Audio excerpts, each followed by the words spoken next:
Now, the reason my NDE was so important to me, of course, is personal experience is the driver of the greatest changes we can have. And that's why collecting the kind of epiphanies and NDEs and after-death communications and all these extraordinary experiences is a very important part of modern science of consciousness studies.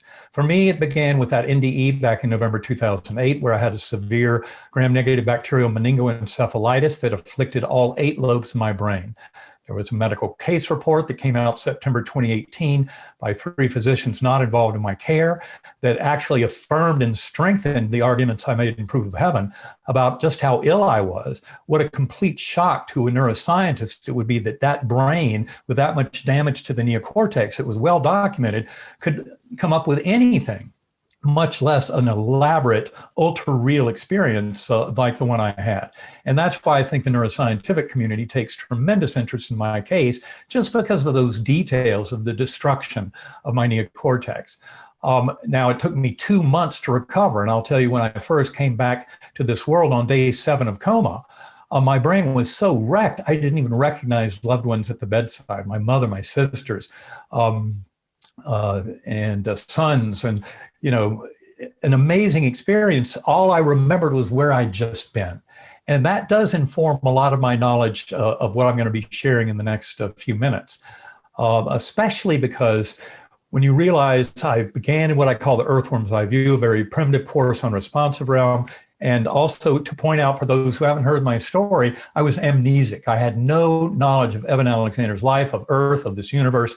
I really had an empty slate. And in retrospect, that was absolutely crucial for some of the deepest lessons that came out of my NDE. And NDEs are always tailored first and foremost for the participant, for the soul that goes through them.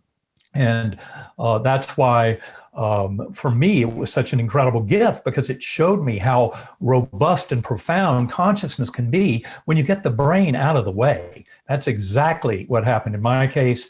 There's much confirmatory evidence in modern scientific studies that the brain is not the creator of consciousness, but I had my own beautiful example of it with that NDE.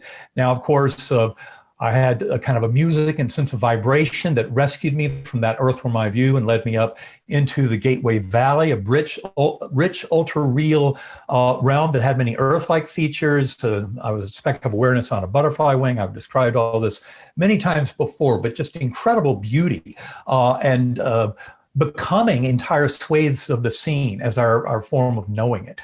That's one of the reasons people often say that an NDE is ineffable. It's indescribable. Our language does not suit to adequately convey the realities of these journeys. And that, of course, is why Karen and I have taken on a practice of meditation workshops, because we believe that through profound practices of meditation, that anyone can visit the same territory that is so richly offered in an NDE. In other words, you can cultivate this. And that's exactly what we're talking about here, about coming to know yourself in a spiritual universe. Now, in that beautiful Gateway Valley, of course, I have the guardian angel who was so important to me 4 months after my coma. When I finally discovered her identity, it helped me to bring it all together and realize it seemed way too real to be real, because it really happened.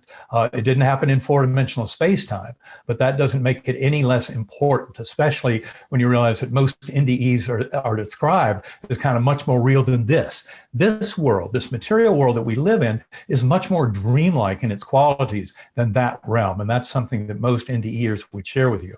Now, the key part of all this is that was not my final point. That Gateway Valley with all the Earth-like features, with angelic choirs, many kind of spiritual energies to it, was not the end of my journey. It was a stepping stone. That's why I call it the gateway.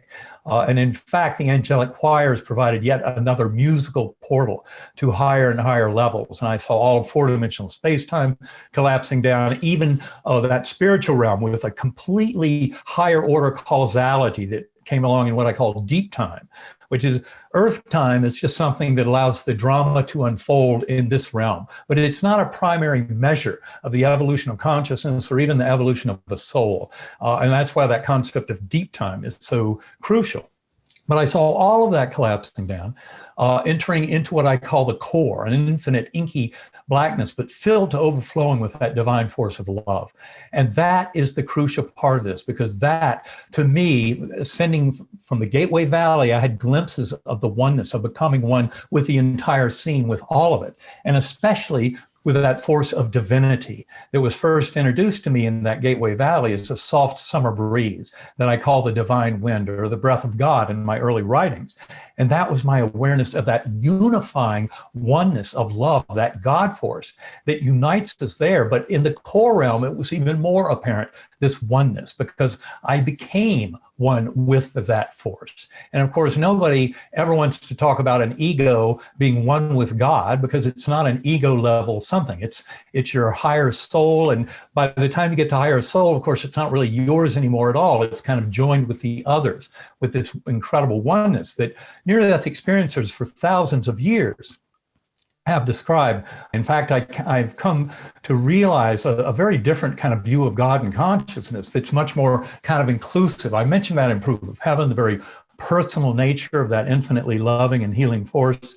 And it's something that we can all bring as an ally into our works in this world, as long as we do this with a sense of love, compassion, kindness, caring for the world at large, sharing that unconditional love. This is the key, but it's that core that I want to stress here. The core was an experience of absolute oneness. As I was saying, the life reviews described in more than 50% of near-death experiences going back at least 2,500 years, for example, to the writings of Plato. The life review is a beautiful example of how we're really kind of sharing the one mind, because often people describe that life review as witnessing the main events that still harbor teaching lessons for their lives, but witnessing it from the emotional perspective of those around them who were influenced by their actions and thoughts. So in other words, the life review is not really done from your own perspective, but really from kind of everybody else's perspective, to reflect on your actions and thoughts. And that's why it serves as such a great teacher and modifier to help in selecting the lessons for the soul group for the next incarnation.